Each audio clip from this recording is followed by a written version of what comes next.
Hello, Dan. Hello, hi, how's it going? Hey, it's going well.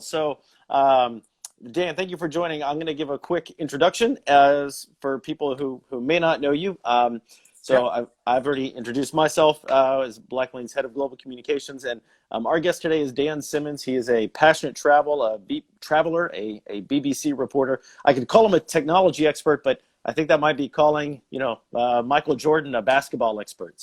Dan, hopefully I'm not exaggerating too much, Dan.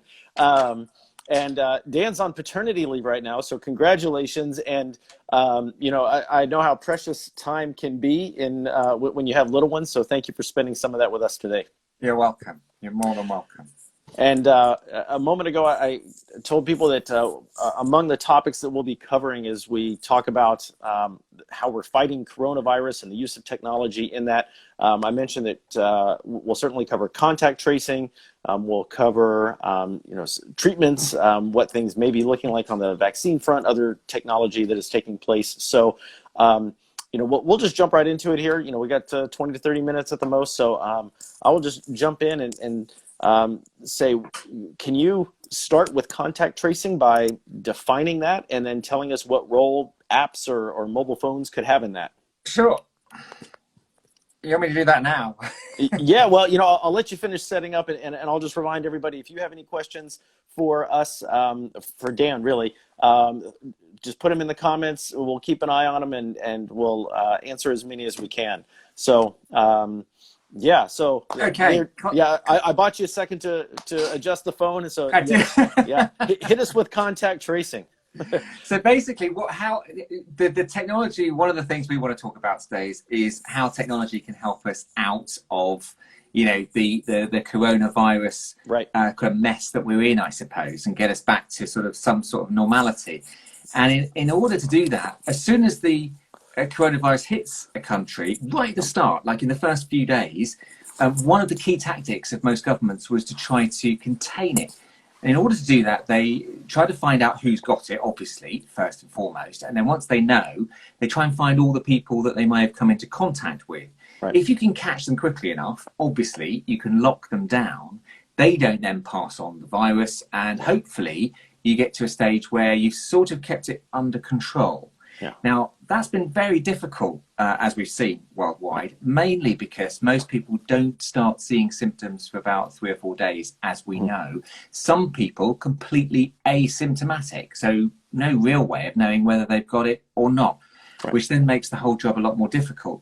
So if we're going to come out the other side, we're going to need some sort of way of trying to find out the people that are positive, who they've come into contact with, even in that period when they were asymptomatic. Right. Now, normally we would do this the old-fashioned way, which is to have a chat like you and I are doing right now, and to say, yeah, where was it that you were? And do you remember sort of who you might have bumped into? And did you see any friends? And then we'd suddenly be on the phone to them in a rather nice way saying, we think you might have a problem.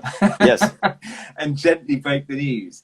I'm not sure technology is going to be able to gently break the news, but because it's so big, because so many people have got it, we need a way of automating this contact notification. Yeah. And is with the delay in symptoms in something like this, do you need to hypothetically, if I have children, just say if my son was to have it. And then he goes to school. And then so we tell the school, we tell their teachers, because this thing can take days, do you need to contact trace by, orders of magnitude out and find out everybody that my child may have seen the past 5 days, and then tell all of those people, everybody that they've seen in that time period too? Because I could see that this could get really big, really fast with people being asymptomatic.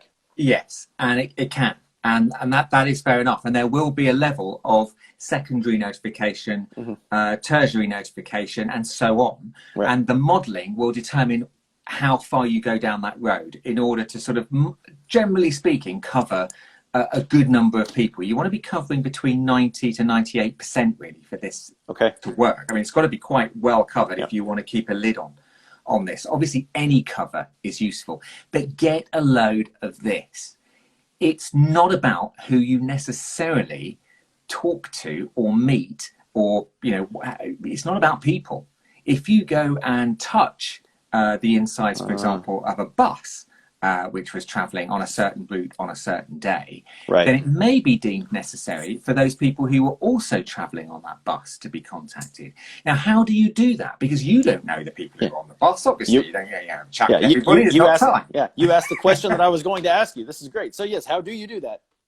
Right. So now, what have we got? I mean, we all carry mobile phones. And so we're looking at a situation in China and South Korea. And I always say this when I say China and South Korea, because a lot of people put them in the same basket. South Korea is a democracy. China is not so much of a democracy.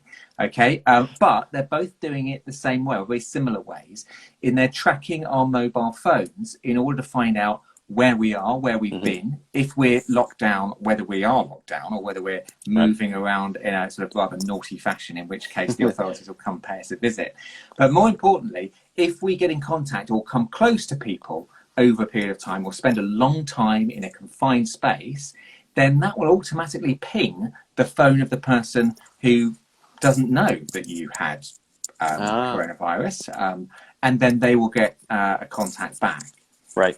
Here's the deal, though, Adam. How do we do it without compromising people's privacy? Because in China, I mean, it's, you know, the government seems to do pretty much what it wants or what it needs to do, as it would say. In South Korea, there's very much a way of sort of passing down the rules and regulations to the people who generally accept it if it's for social good. Might sound like in Germany or in the UK, we're kind of the same.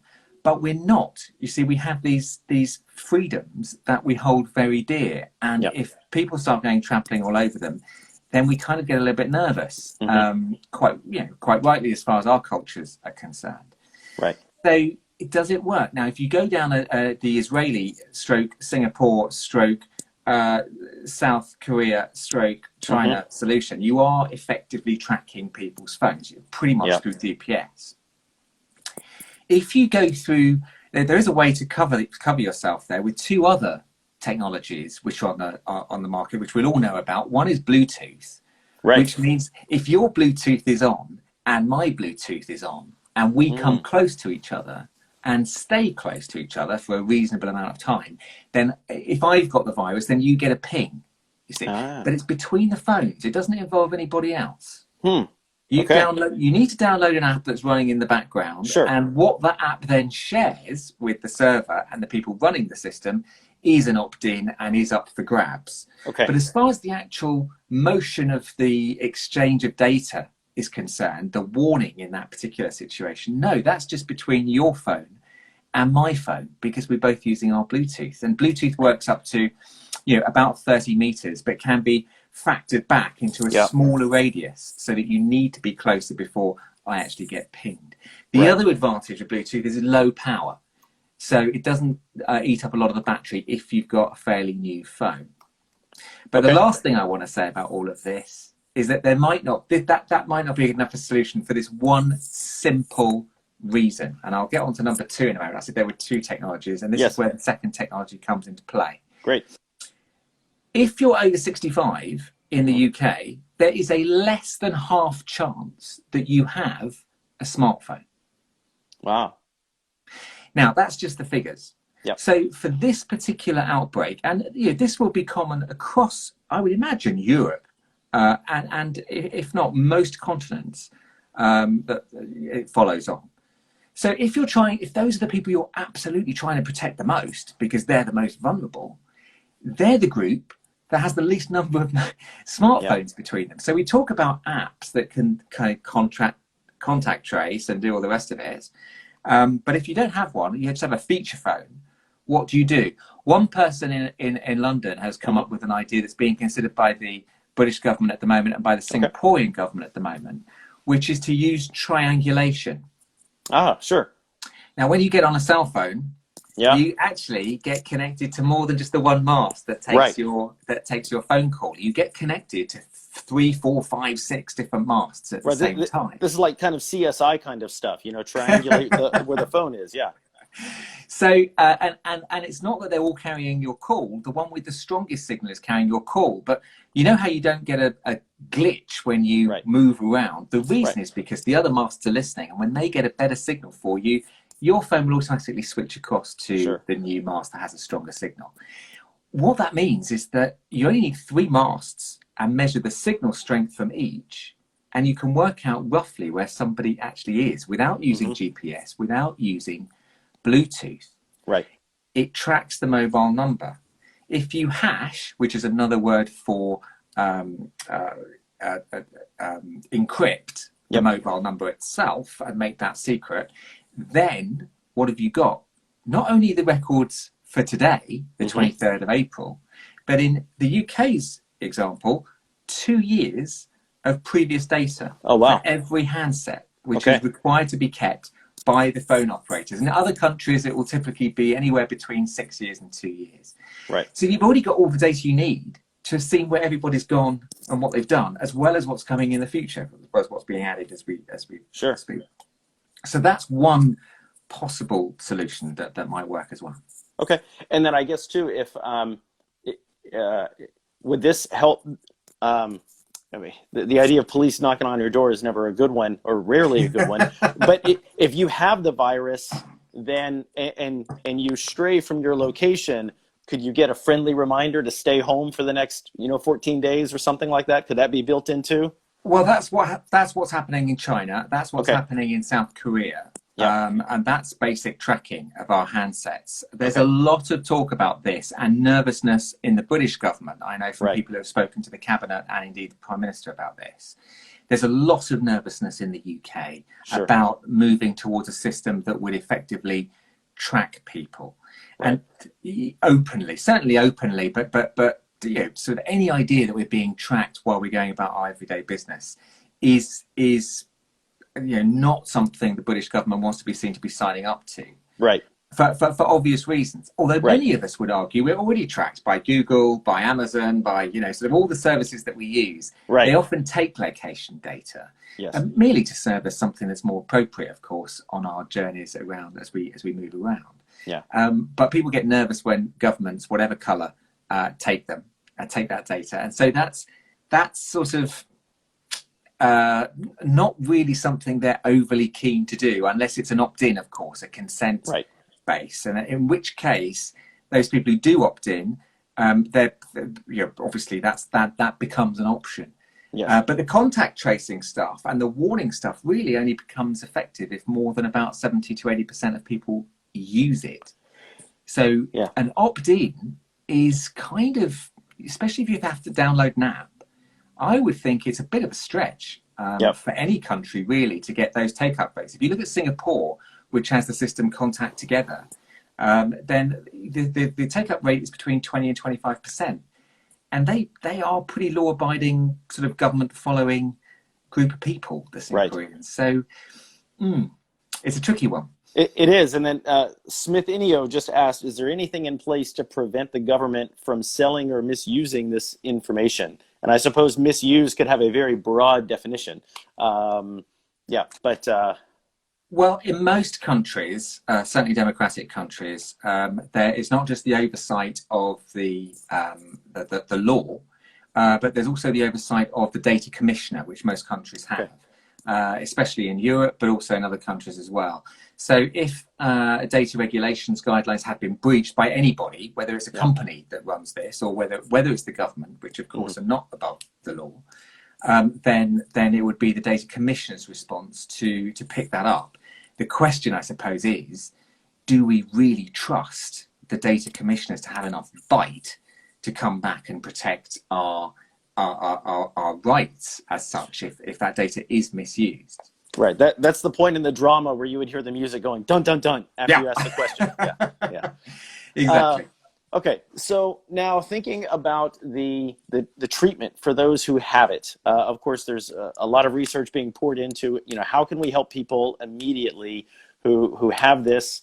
And you have a lot of companies working, of course, governments are involved, but specifically for technology, your expertise, what is the role of technology and something like artificial intelligence to help accelerate the growth of treatments, and we'll get to vaccines in a second, but just, for people who already have it, what's happening on the treatment front with technology? So there's a lot of different treatments that have been available for previous coronaviruses, strains of those. I'm thinking SARS, MERS, those examples. And there's a lot of research going on at the moment as to whether any of those will be useful in the treatment of COVID-19. We're also looking, a lot of universities and large research companies are looking at other compounds that might be able to block the effect of the coronavirus once it's even in the system. So it's a treatment as opposed to stopping you sort of getting it in the first place. I'm thinking here of Summit by IBM, which is able to find molecules and compounds through algorithms. The Chinese have developed, we understand, an algorithm that they're sharing with the Italians, or have been sharing with the Italians since the big explosion of cases over there in Italy, which scans, for example, CT scans, and tells you within a few seconds whether the pneumonia that the patient has is directly because of COVID-19 or not. And of course, if it's not, then you change the treatment. So it's important to know, first of all, to diagnose what you're looking at, but then secondly, to find those compounds that will get in the way of the protein exchange that goes on once COVID-19 gets in the system. So it can block it, basically. So yes, these are algorithms. Artificial intelligence is being used for the first time pretty much in this area as far as coronavirus is concerned. So it's the first big pandemic that we've had, really, artificial intelligence, machine learning, fully up and running and going at this. So it'll be very interesting to see how quickly we come up with these treatments. I'm expecting something this year. A lot of people are saying, we'll have to wait for treatment about 2-3 years down the line, maybe middle of next year.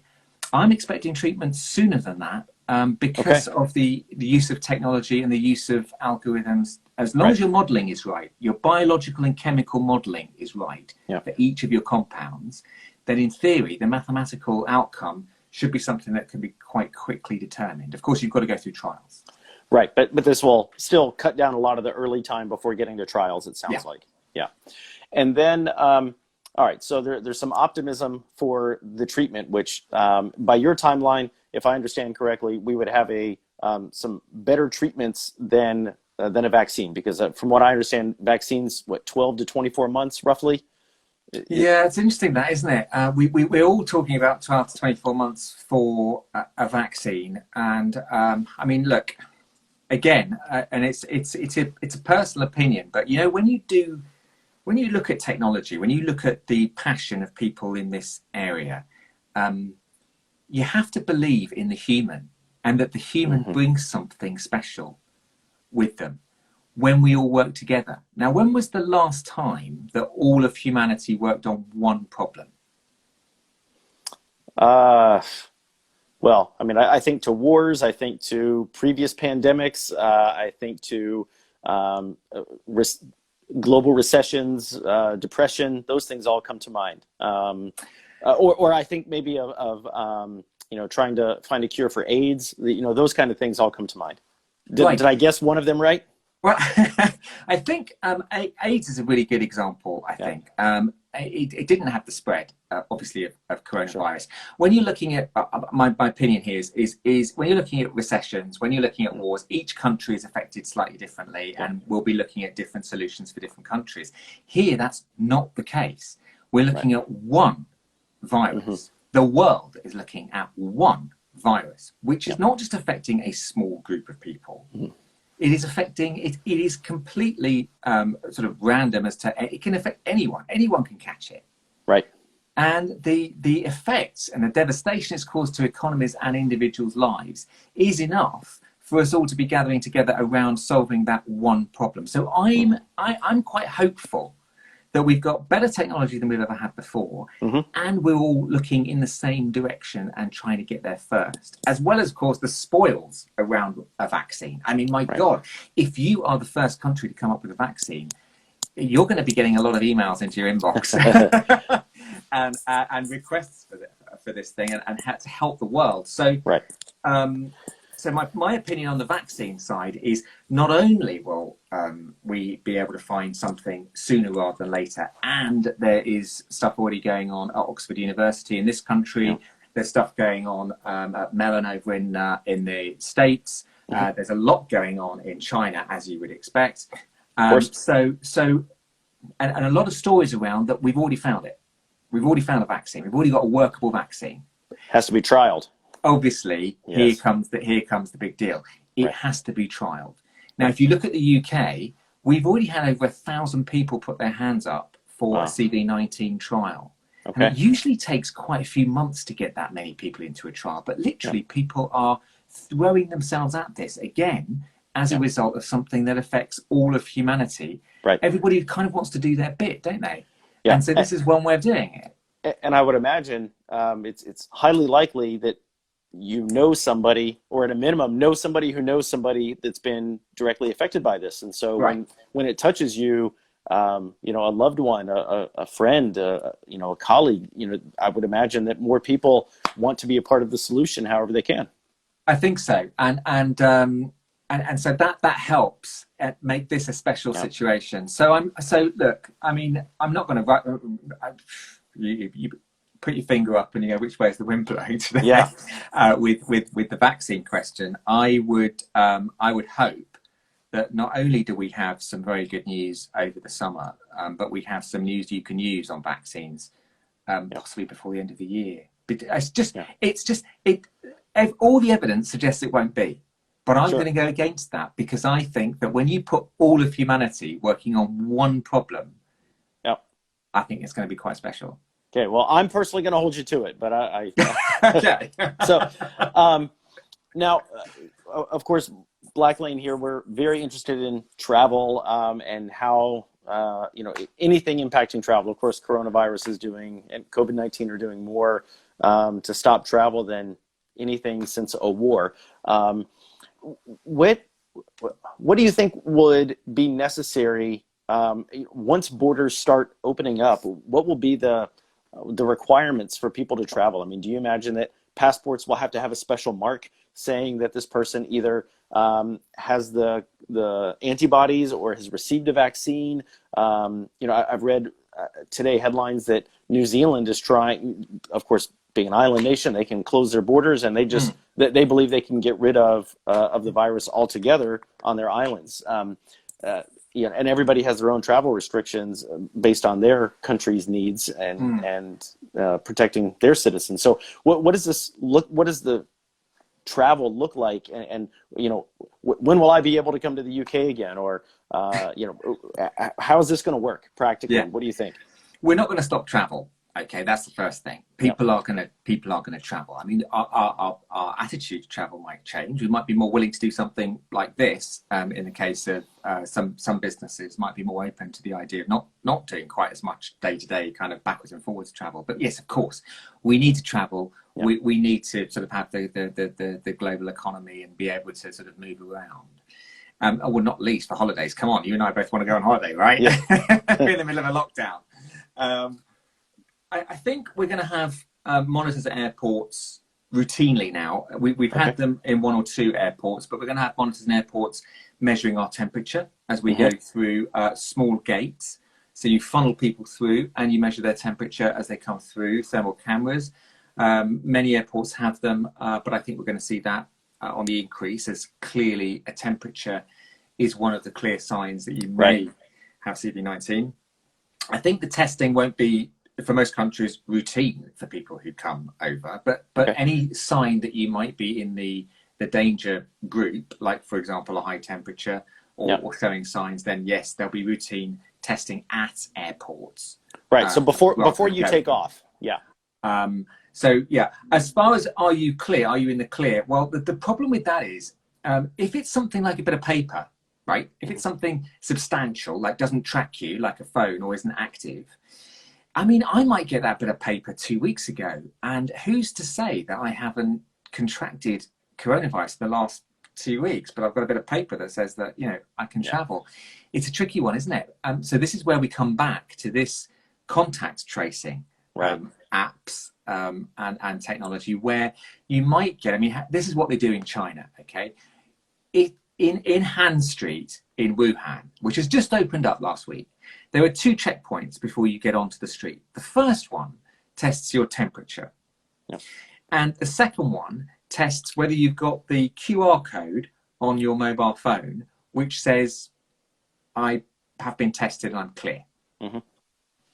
And you might get one of those even if you haven't been tested, but the block that you live in, the communal block that you live in, has no cases of coronavirus.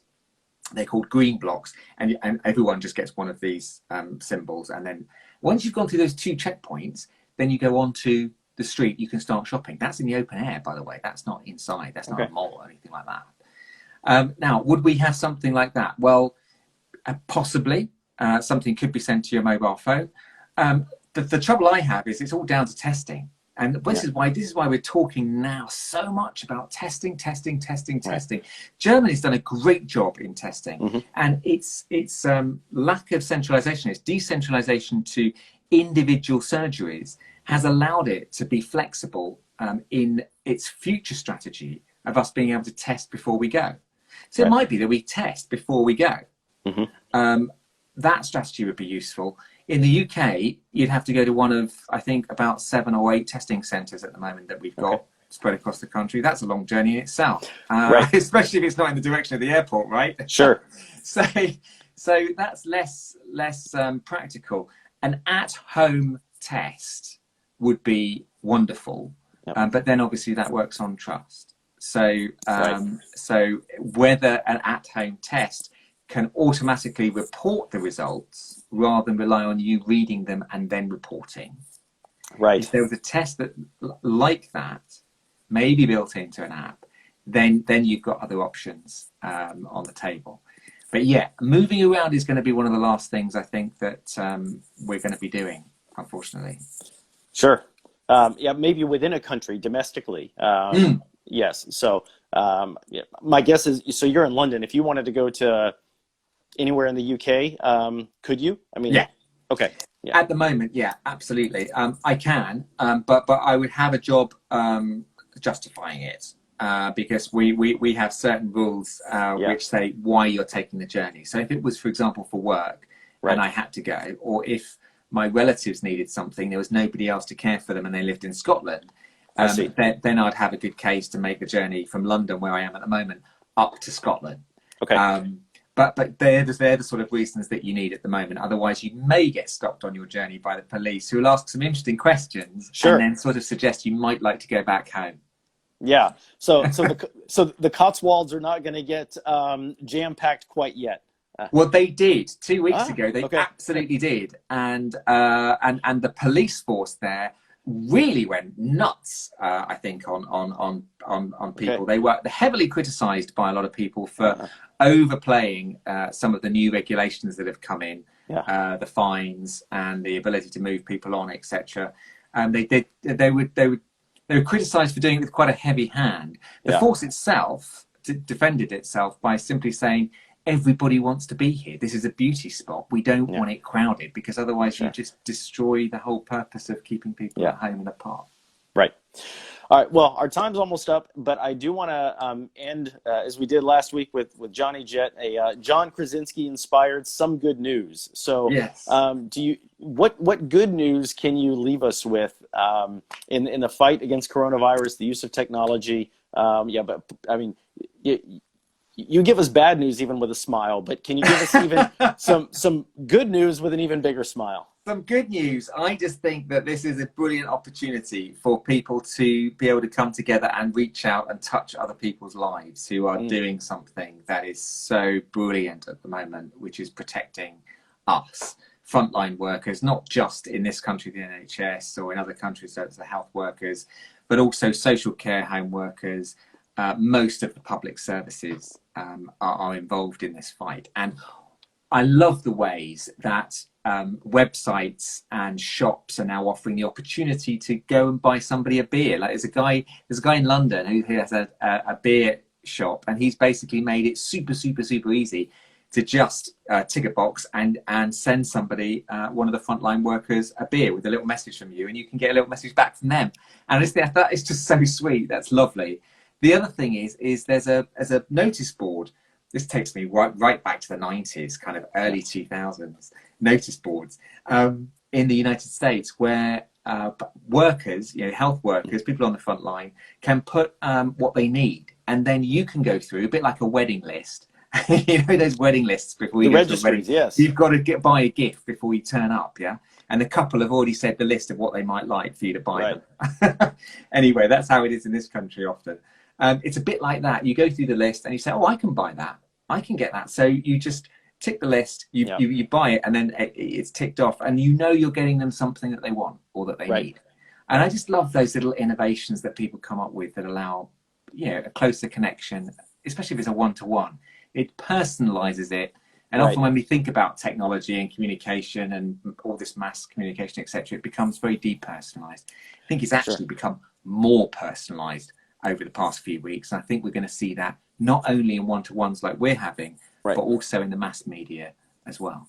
No, that's great because, there's so many charities and wonderful organizations where they're rightly raising money and taking donations and people are doing their part by giving there. But that for some people can feel too impersonal because, but when you have something where you're giving a specific gift for a specific person to meet a precise need, there's more of a connection there. Yeah. I think so. I think it's great. It's just a fantastic opportunity that we haven't really done that much of to date. It's all been more around charity, hasn't it? I suppose specific charities that offer that sort of opportunity. But here we've got it for just sort of the general kind of population or those who are doing something special for us. And I think that's really special. Well, I can't think of a better way to end with that. That is definitely some good news. So Dan Simmons, thank you very much for your time. Thank you for your insights. And I sure hope your predictions I hope your predictions are accurate. I couldn't ask for any better news than that. So watch this space. Let's all hope anyway. Let's all pray because it's the sort of thing. If we could get a vaccine, it's a clean way out as opposed to something that needs to be managed by lots of individual bits and pieces of technology and papers and all sorts. But yes. Wonderful. Well, have a great evening and all the best health to you and your family. Thank you, Dan. Cheers. Thanks, Adam.